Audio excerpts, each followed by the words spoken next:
हर महादेव दोस्तों, महादेव कहते हैं कि धन मनुष्य के लिए आवश्यक है क्योंकि धन मूल आवश्यकताओं को पूरा करने में सहायक होता है। पर जब कोई व्यक्ति इच्छाओं को ही उसकी आवश्यकता समझने लगे, फिर चाहे धन कितना ही क्यों ना हो, वो कभी भी पर्याप्त नहीं होता, क्योंकि हमारी इच्छाएं तो कभी भी खत्म नहीं हो सकती। इसलिए मनुष्य कभी ना समाप्त होने वाली इच्छाओं को पूरा करने के लिए पैसे को ही अपने जीवन का लक्ष्य समझ लेता है और उसका लालच बढ़ जाता है। वो भूल जाता है कि उसके मुख्य उद्देश्य भगवान के समीप आना है, ना कि पैसे के पीछे भागना है।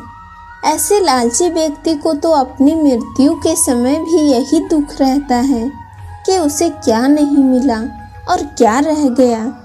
ऐसे समय में वो एक पल के लिए भी भगवान को याद नहीं करता। एक ऐसे ही लालची व्यापारी की कहानी बताने जा रही हूँ जो आपको सोचने पर मजबूर कर देगी। एक व्यापारी था जिसके पास सब कुछ था, परिवार था, धन था और एक अच्छा खासा व्यापार था। उसके पास एक अच्छा घर था, छोटा था पर पर्याप्त था। उसके परिवार के सभी आवश्यकताओं को पूरा करने के लिए भोजन और धन की भी कोई कमी नहीं थी। पर वो व्यापारी हमेशा और ज़्यादा धन पाने की लालसा में डूबा रहता था। उसके पास सब कुछ होते हुए भी वो सुखी नहीं था, क्योंकि वो यही सोचता रहता था कि उसके पास क्या नहीं है और वो ज़्यादा से ज़्यादा पैसा कैसे कमाए। एक दिन उसे किसी ने बताया कि अगर वो भगवान विष्णु की घोर तपस्या करेगा तो विष्णु जी के वरदान से उसे सब कुछ मिल सकता है।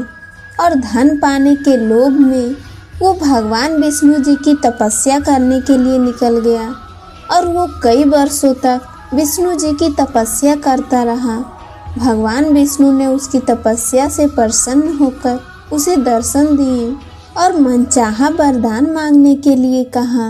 पर धन की लालच में डूबा वो व्यापारी इतना अंधा हो गया था कि सामने स्वयं विष्णु जी के होते हुए भी उसका मन बस ज़्यादा से ज़्यादा धन पाने की लालसा में था।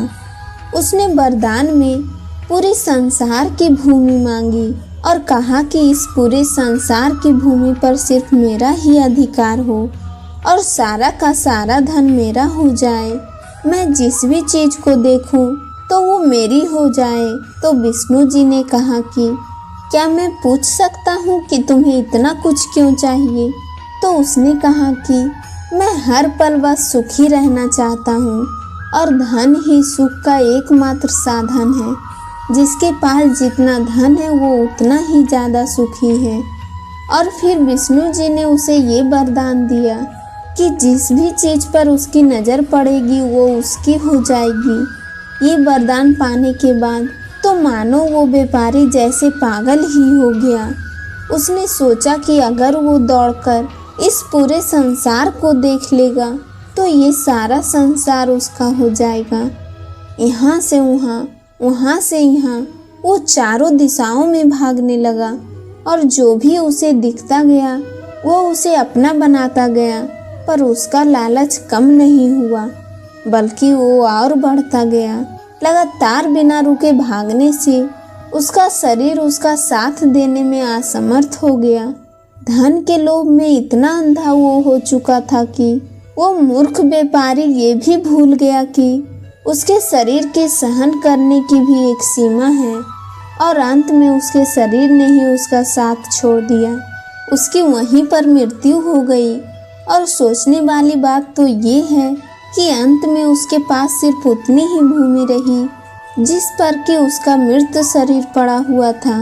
इसलिए एक सुखी जीवन जीने के लिए धन नहीं, बल्कि अपनी इच्छाओं और आवश्यकताओं में अंतर समझना जरूरी है।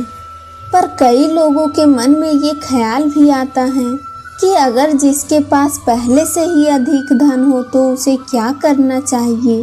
तो मैं बता दूं कि किसी के पास चाहे कितना धन क्यों ना हो, पर मूल आवश्यकताएं तो उतनी ही है।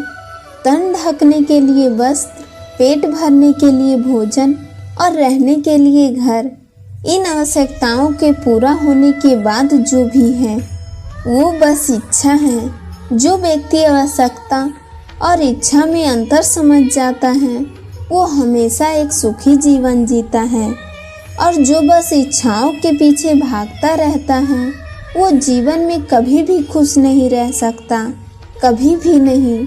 और महादेव कहते हैं कि धनी व्यक्ति को जो उसके पास अतिरिक्त धन है वो उसे दान कर देना चाहिए, उन लोगों के उद्धार के लिए जिनके पास ना पहनने को वस्त्र हैं, ना खाने के लिए भोजन और ना ही रहने के लिए घर। और जो व्यक्ति ऐसा करता है वो भगवान के समीप आ जाता है और उनका प्रिय बन जाता है। और जो बस धन के पीछे भागता है उसके लिए धन भगवान से भी बड़ा है। और जिसको धन की कोई लालसा नहीं होती, ऐसे इंसान के लिए शिव से बढ़कर और कुछ भी नहीं है। तो दोस्तों, अगर आज का वीडियो अच्छा लगा है तो इसे लाइक और चैनल को सब्सक्राइब करके कमेंट में हर हर महादेव लिखना ना भूलें। मिलते हैं आपसे अगली वीडियो में।